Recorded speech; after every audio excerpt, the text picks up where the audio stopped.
We're here with Adam Smith. Adam is the technical director of the Business Valuation Standards for the IVSC.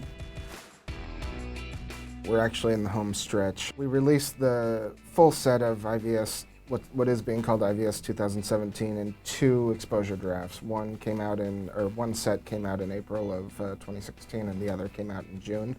Those comment periods have now ended.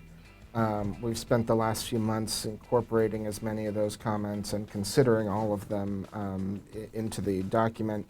We're planning on posting to the IVSC website what we're calling a red line version of the entire set of standards that will show what are the edits and changes and deletions and additions that have been made since the exposure drafts came out. Our hope is certainly that it will be finalized in early December. The IVSC will plan on publishing an actual book as well. I'll just note that while we are calling them IVS 2017, the goal here is to move a bit away from the way the IVSC has been publishing standards in the past, where every few years there's been a complete or substantial rewrite of the document. We've tried to organize the standards in a way, even down to the paragraph numbering and the numbering of the standards, that makes it very flexible. So what we're hoping is that the new boards that are coming into play in the very near future we'll be able to make targeted improvements to the standards, adding standards here and there, adding paragraphs here and there, rather than taking a complete rewrite of the standards in another couple of years. There are 5 standards. They're general standards that should apply in every circumstance. The 200 series relate to business valuation and intangible assets. The 300 series relates to tangible machinery and equipment type assets. 400 is the real estate, and 500 is financial instruments. Those are the standards that are asset specific and really only apply to when you're looking at that particular type of asset. So whatever happened to the professional standards then? They're more about when you are a valuer, when you are a valuation professional and you're performing a project, what is it that you need to do to claim compliance with the International Valuation Standards? The standards I've worked on really don't tell you what it means to be a valuer. Whereas that's really more what the professional standards are about. You mentioned a document called the Basis of Conclusions document.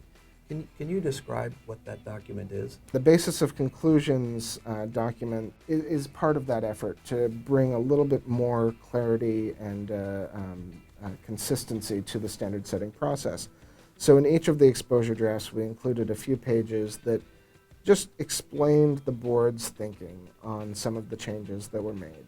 As part of the response letter process, we're going to try to update those documents. I think that'll come a little bit later down the road after we've published the standards, but I think what we want to do is give people more insights into not only what are the changes that were made to the International Valuation Standards, but why were those changes made. And in some cases, even explaining why changes were not made. That were requested, for example, by stakeholders. So was it possible in the previous standards to issue a valuation report in compliance with the standards as long as you disclosed where you were not in compliance with the standards? Yes, and it goes a bit beyond that, I think. Through disclosure of what you did and did not do, you could essentially do just about any project and say it's in compliance with IVS. The problem is, there are certain projects that involve so little work or so little diligence that you shouldn't be able to say that that project was performed in compliance with international valuation standards. And so we did pull back and make it very clear that, it's not about telling valuers what they can and can't do as a professional. It's about telling them what they can and can't do in order to claim compliance with IVS. The IVSC is very uniquely positioned to be a global standard setter, and that there's very much a need for global standards in the valuation profession because it's a very splintered profession around the world. So the IIBV is developing a one-day course on these standards for professionals. Mm-hmm. We'll have both an in-class program and a self-study online version. Are there particular areas or matters that you think that course should address as a priority? Are there particular areas that you'd like to see that course focus on? I'd like to see it talk a lot about, again, some of the shorter statements in the standards that have a lot of impact in my mind. The valuer is responsible for assessing the reasonableness of everything they put into their valuation. I think a little about what that means for a valuation professional, and you know, it's not intended to be an audit of everything you use, but it's intended to mean you have to have a reasonable basis for assessing that reasonableness. I think that's an important one. Going through some of the new chapters, the approaches and methodologies, and the should and may use certain approaches, I think would be a good thing to cover.